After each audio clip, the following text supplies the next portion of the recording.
You know, Sean, there's something I love about being in the kitchen. You can let your imagination run wild and experiment by pairing different foods with each other. I know. For instance, you know, who would have thought that salt and caramel would go so well together? Or, you know, Old Bay and just about everything. Yeah, you put that on everything. Well, today we're testing out another tasty combo. Chef Scott Viselli of the Cove at Bayside is here. Thank you for joining us this afternoon. So what are we making today? We're going to do a chili dusted tuna and watermelon pincho. Okay. That's a combination. Kind of showcase some local tuna and local melons that we got going on. All right. What other ingredients do we need?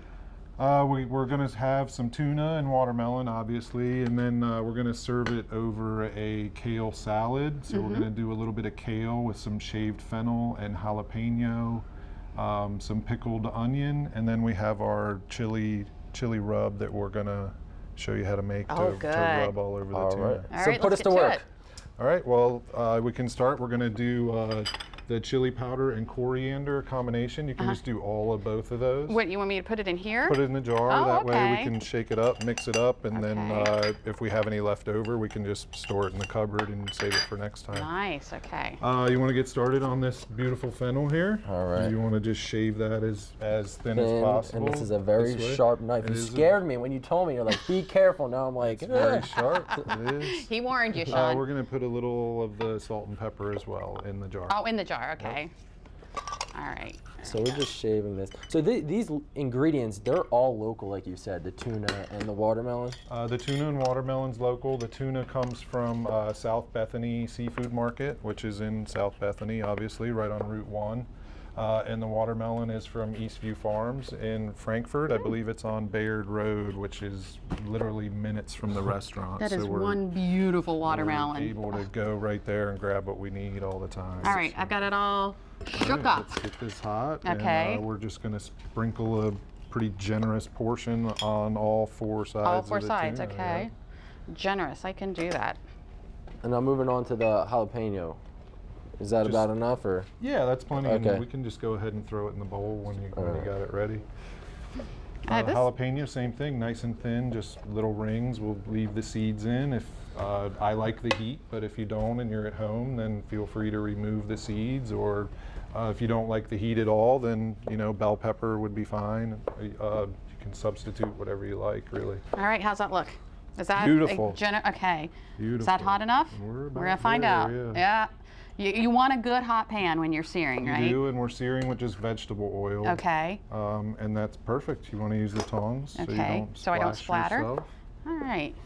So how long should I keep it? I would say about 10 to 15 seconds on each side. On each side? So okay. Depending on how rare you like it. I mean, right. I prefer mine pretty rare. So you don't want to walk away from it? No, absolutely not. And this is great for the summertime.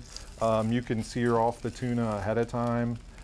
Keep it in your refrigerator so it's ready to go for dinner. You don't have to heat your kitchen up for dinner time, especially when we have these super hot days. So is the pepper going right into the salad as well? Right in the bowl, yes sir. All right, while this is cooking, I'll let you know that you can get this recipe by sending us a self-addressed stamped envelope to 1729 North Salisbury Boulevard, Salisbury, Maryland, 21801. You can also go to WBOC.com, click on our picture at the top of the page, or call us at 443-880-9116. All right. So we also have this dressing. Yeah, we're just going to make a super quick vinaigrette. This is pretty much just going to be olive oil and lime juice. Can I go ahead and take this out now? Yeah, you think? absolutely. Okay, I'm going to put it on the plate. Yep. All right. Go right in there with that. I'll steal some of Lisa's salt and pepper. Move this over here. Woo! And then we'll just give it a shake. Okay, well, obviously that's really hot, and thankfully you have a finished one already here and already prepared for us to try. So we're going to go ahead and taste that. Look at that presentation. You get an A++. Do we eat the whole thing as a one bite, or just? Well, not the stick, Sean. Not the stick. It's on it. Oh, okay. I pulled out forks, and then I just realized. Be careful with that. Yeah, I'm gonna. You know what? I'm just gonna take that off of there real quick here. Oh, that's delicious.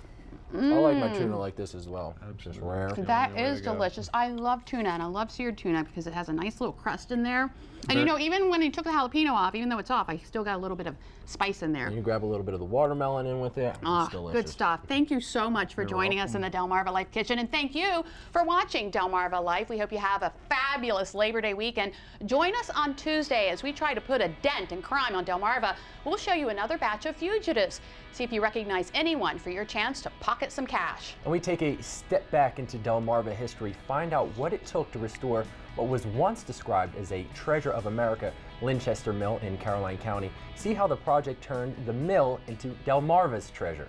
Delmarva Life, life at its best here on Delmarva. Don't go anywhere. WBOC News at 6 starts right now. This is great.